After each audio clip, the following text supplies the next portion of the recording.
Hey everybody, today we are doing something a little bit different. I'm doing another game review, but today is very special because I'm reviewing the last PlayStation Vita exclusive. Yes, the PlayStation Vita, everyone's favorite console to think is dead, but even though it's almost 10 years old, is still kicking, still getting new games physically and digitally, no matter how hard Sony is trying to stop that from happening. But yes, PlayStation Vita games aren't actually that rare to release, even in 2021.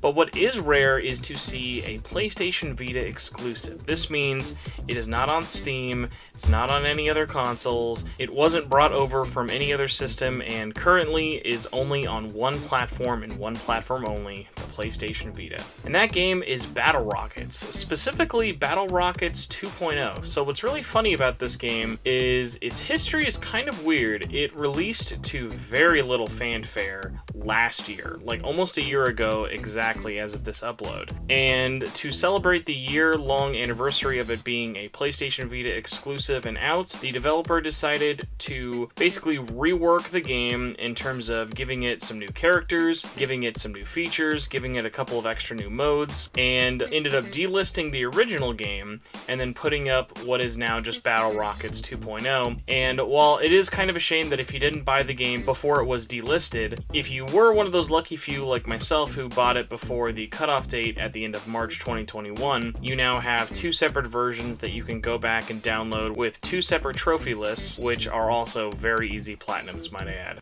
So, what is Battle Rockets? First off, as you may be able to tell through the gameplay, it is a interesting kind of hybrid between a shmup and a fighter. So you pick a number of different characters that are all basically different personified versions of either consoles or handhelds. Now, I had no idea about Console Tan until doing research for this review. I'm sure I've probably seen art over the couple handful of years, but I had no idea that Xbox Tan was a thing, and this whole game basically kind of brings all of them into a game that I assume is for the first time, and you basically get to play as personified versions of the PlayStation Vita, PlayStation 4, Nintendo Switch, 2DS, 3DS, Xbox One, PlayStation 5. All of the art for the characters is very interesting, and it is nice that all the characters look so colorful and are interesting kind of amalgamations of each of the characters. It's really, really nice art, and the closest kind of comparison I had to it was the Hyperdimension Neptunia games, where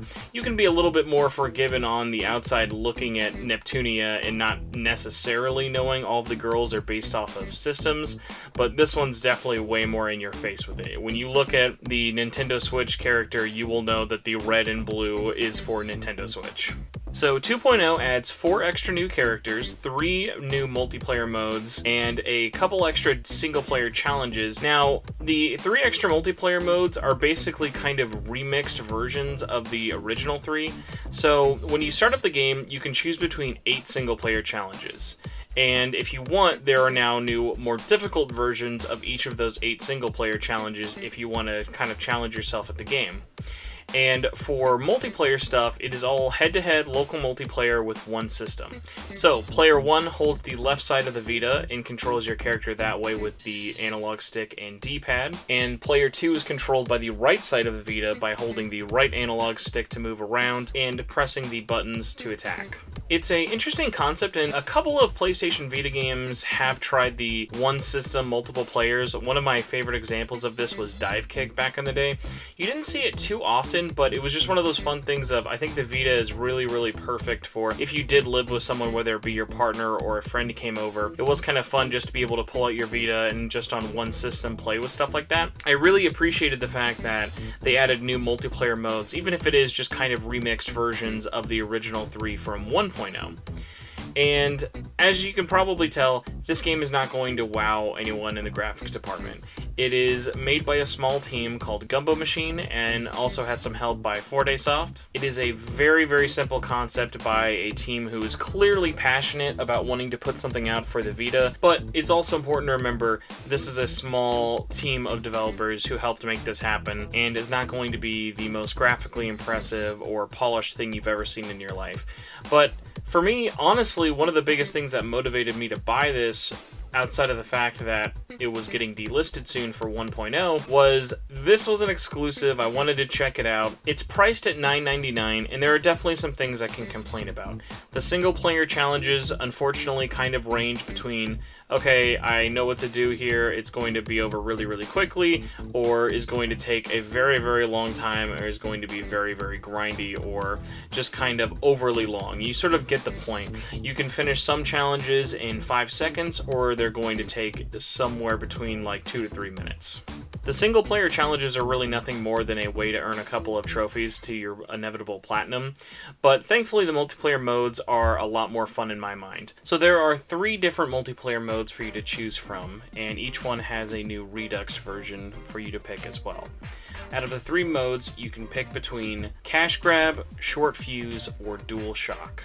Cash Grab is probably the most interesting out of the bunch in the sense of it's not really about dealing damage to your opponent to win, it's about who can grab the most cash before the time limit is up. The match has you and your opponent racing after bags of money, and whoever is able to grab the most cash by the end of the match wins, and the only way to make sure your opponent doesn't get the cash first is by either shooting their coins out of them with your attacks, or by getting to the coins before they do. Next up is Short Fuse, and this one I definitely found myself playing the most. It's basically a round of sudden death. You have a number of rounds to choose from, and every attack will take all of your health out. So you want to make sure to dodge bullets as well as humanly possible, and it's just a really, really fun mode of just seeing who can get the most attacks in while being able to dodge the fastest. Really, really fun for pick up and play. And then finally there was Dual Shock. Dual Shock just has you against another character, having to fight it out, and you are just trying to see who can kill the other person the most. And this kind of goes back to the characters, but I really appreciate how there are certain things that characters have in common. You can shoot a spray of bullets dead on, kind of like a machine gun, or you can shoot kind of like a more powerful, massive blast all at once, and you can spam on that to make it go faster. But then each of the other playable characters have different things. So they might have bullet pattern spreading in different directions, or have a trail of bullets sort of going around them. Even things like having waves of bullets kind of circling out of their body like a pulse. So each of the characters do play very interestingly. It is fun for a fighting game to be able to have this many characters, and now the extra 4 in 2.0 is just icing on the cake for if you are a fan of the multiplayer mode.